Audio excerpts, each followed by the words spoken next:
The Garden of the Woman Learned in Magic.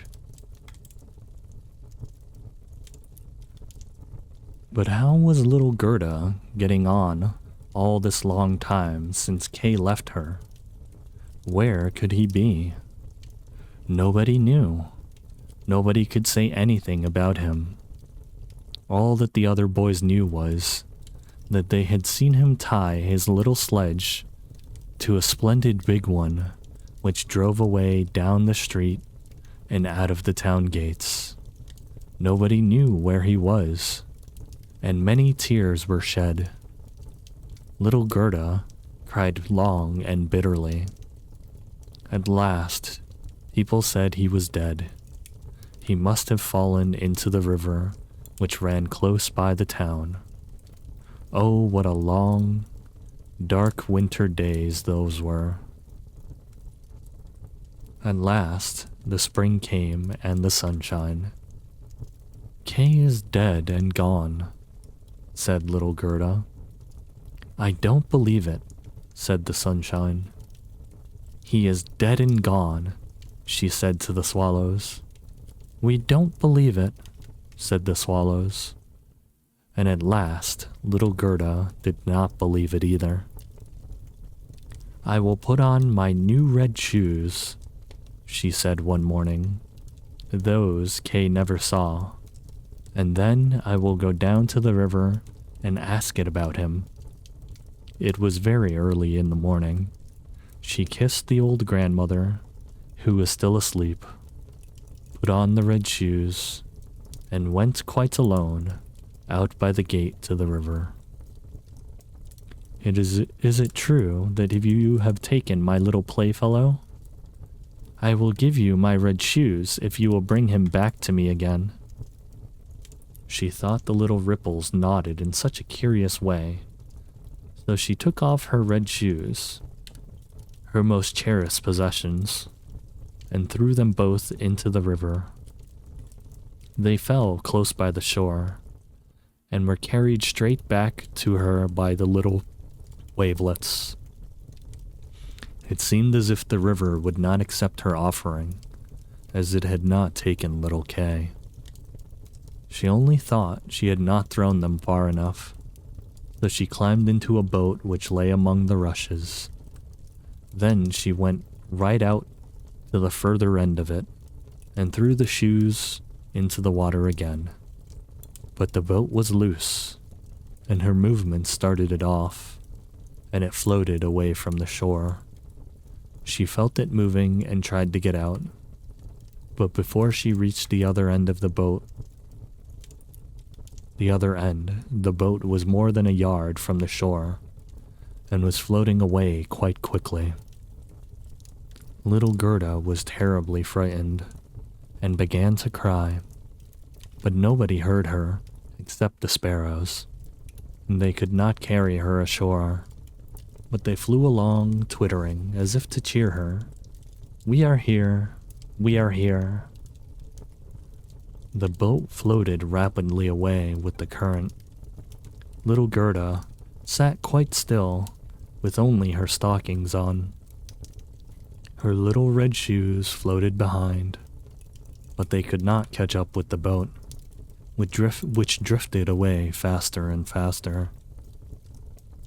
The banks on both sides were very pretty with beautiful flowers, fine old trees, and slopes dotted with sheep and cattle, but not a single person. Perhaps the river is taking me to little Kay, thought Gerda, and that cheered her. She sat up and looked at the beautiful green banks for hours. Then they came to a big cherry garden. There was a little house in it, with curious blue and red windows. It had a thatched roof, and 2 wooden soldiers stood outside, who presented arms as she sailed past. Gerda called out to them. She thought they were alive, but of course they did not answer. She was quite close to them, for the current drove the boat close to the bank. Gerda called out again, louder than before. And then an old woman came out of the house. She was leaning upon a big hooked stick, and she wore a big sun hat, which was covered with beautiful painted flowers. "You poor little child," said the old woman. "However were you driven out on this big, strong river into the wide, wide world alone?" Then she walked right into the water and caught hold of the boat with her hooked stick. She drew it ashore and lifted little Gerda out. Gerda was delighted to be on dry land again, but she was a little bit frightened of the strange old woman. "Come, tell me who you are and how you got here," she said. When Gerda had told her the whole story and asked her if she had seen Kay, the woman said she had not seen him, but that she expected him. Gerda must not be sad.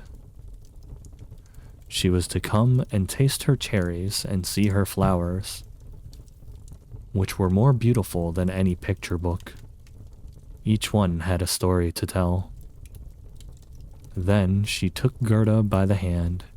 They went into the little house, and the old woman locked the door. The windows were very high up, and they were red, blue, and yellow. They threw a very curious light into the room. On the table were quantities of the most delicious cherries, of which Gerda had leave to eat as many as she ever liked. While she was eating, the old woman combed her hair with a golden comb, so that the hair curled and shone like gold round the pretty little face, which was as sweet as a rose. I have long wanted a little girl like you," said the old woman. "You will see how well we shall get on together." While she combed her hair, Gerda had forgotten all about Kay, for the old woman was learned in the magic art. But she was not a bad witch.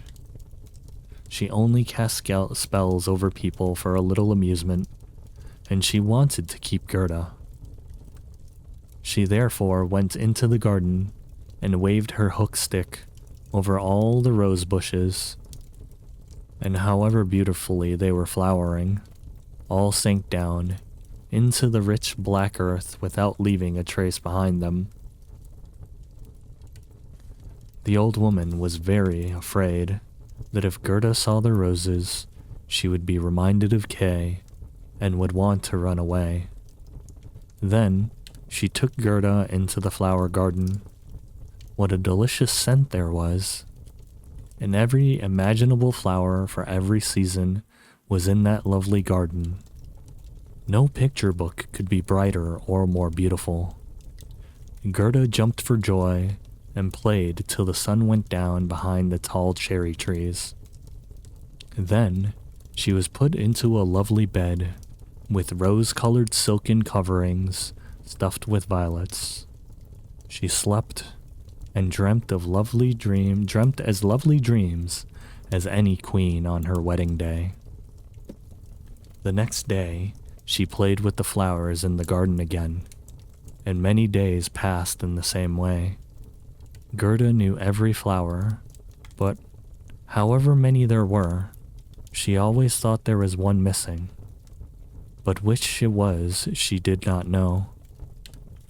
One day, she was sitting looking at the old woman's sun hat with its painted flowers, and the very prettiest one of them all was a rose.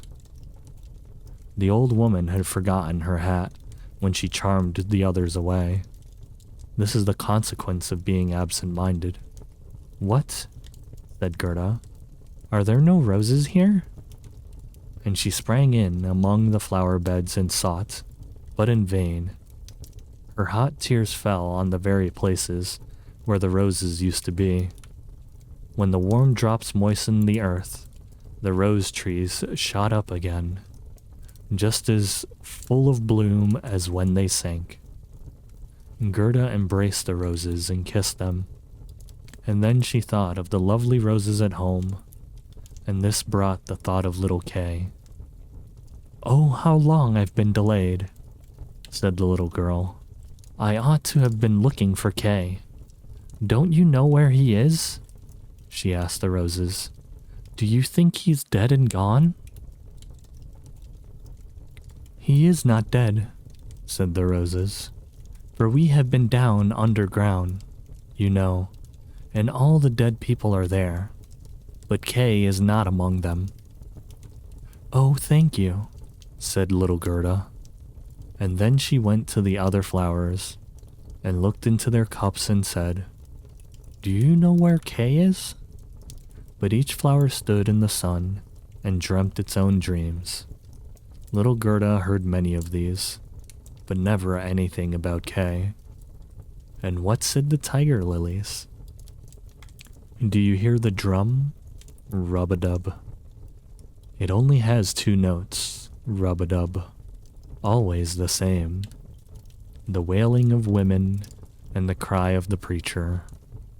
The Hindu woman in her long red garment stands on the pile while the flames surround her and her dead husband.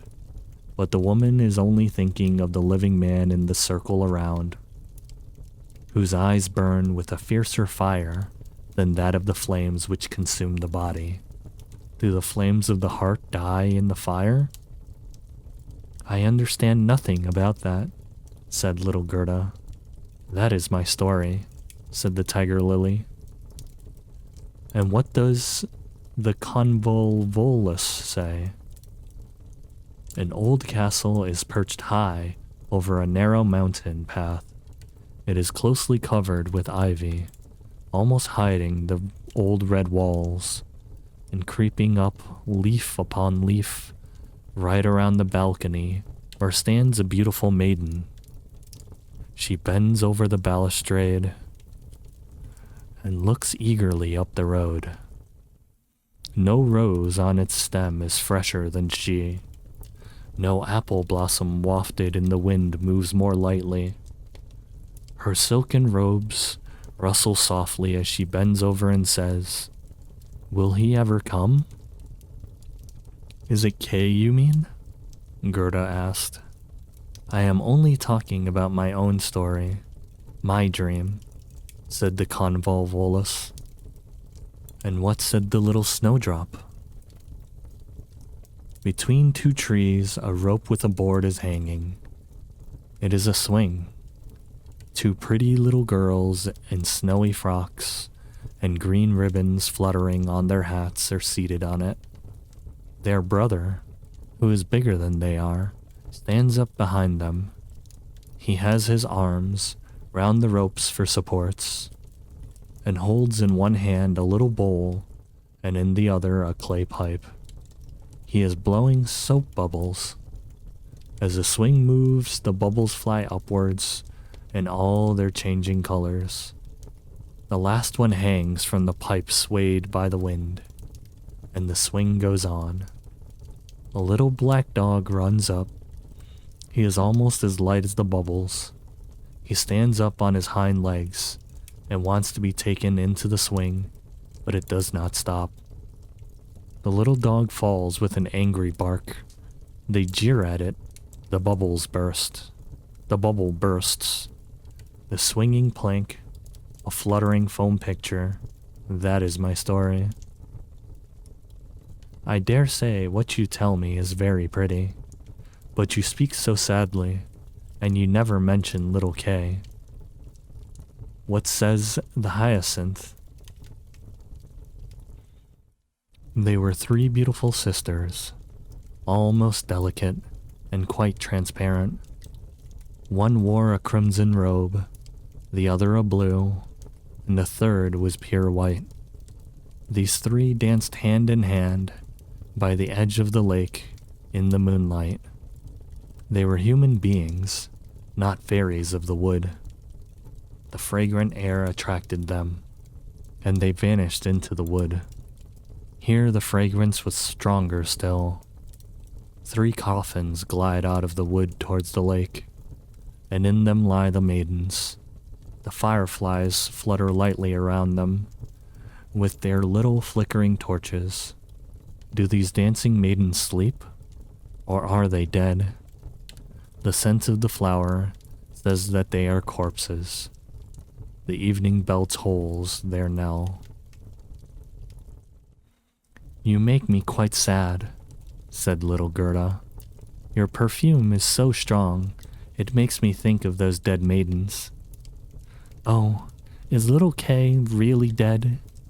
The roses have been down underground, and they say no. And Gerda went on to the buttercups, shining among their green leaves. You are a bright little sun, said Gerda. Tell me if you know where I shall find my playfellow.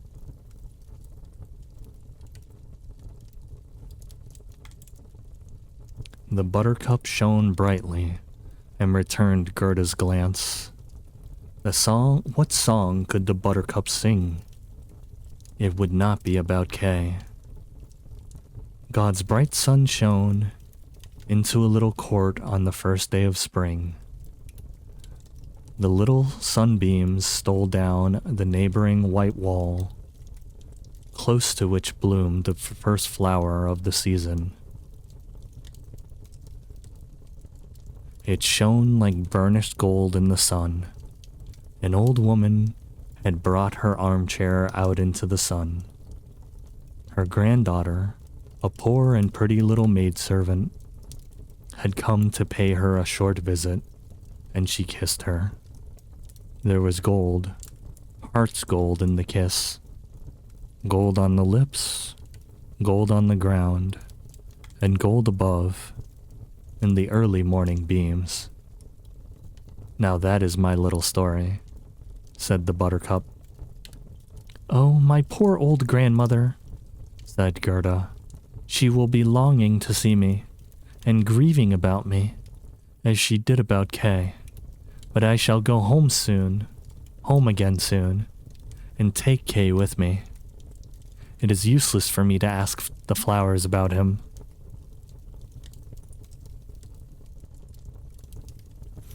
They only know their own stories and have no information to give me. Then she tucked up her little dress so that she might run faster. But the narcissus blossoms struck her on the legs as she jumped over them, so she stopped and said, Perhaps you can tell me something. She stooped down close to the flower and listened. What did it say? I can see myself, said the narcissus. Oh, how sweet is my scent. Up there in an attic window stands a little girl dancing, half dressed. First she stands on one leg, then on the other, and looks as if she would tread the whole world under her feet. She is only a delusion. She pours some water out of a teapot onto a bit of stuff that she is holding. It is her bodice. Cleanliness is a good thing, she says. Her white dress hangs on a peg. It has been washed in the teapot too, and dried on the roof. She puts it on and wraps a saffron-colored scarf around her neck, which makes the dress look whiter. See how high she carries her head, and all upon one stem. I see myself, I see myself. I don't care a bit about all that, said Gerda. It's no use telling me such stuff. And then she ran to the end of the garden. The door was fastened, but she pressed the rusty latch and it gave way. The door sprang open, and little Gerda ran out with bare feet into the wide world. She looked back 3 times, but nobody came after her. At last she could run no further, and she sat down on a big stone. When she looked round, she saw that the summer was over. It was quite late autumn. She would never have known it inside the beautiful garden, where the sun always shone, and the flowers of every season were always in bloom. "Oh, how I've wasted my time," said little Gerda. "It is autumn. I must not rest any longer." And she got up to go on. Oh, how weary and sore were her little feet, and everything round looked so cold and dreary. The long willow leaves were quite yellow. The damp mist fell off the trees like rain. One leaf dropped after another from the trees, and the only sloe thorn still bore its fruit, but the sloes were sour and set one's teeth on edge. Oh, how gray and sad it looked out in the wide world.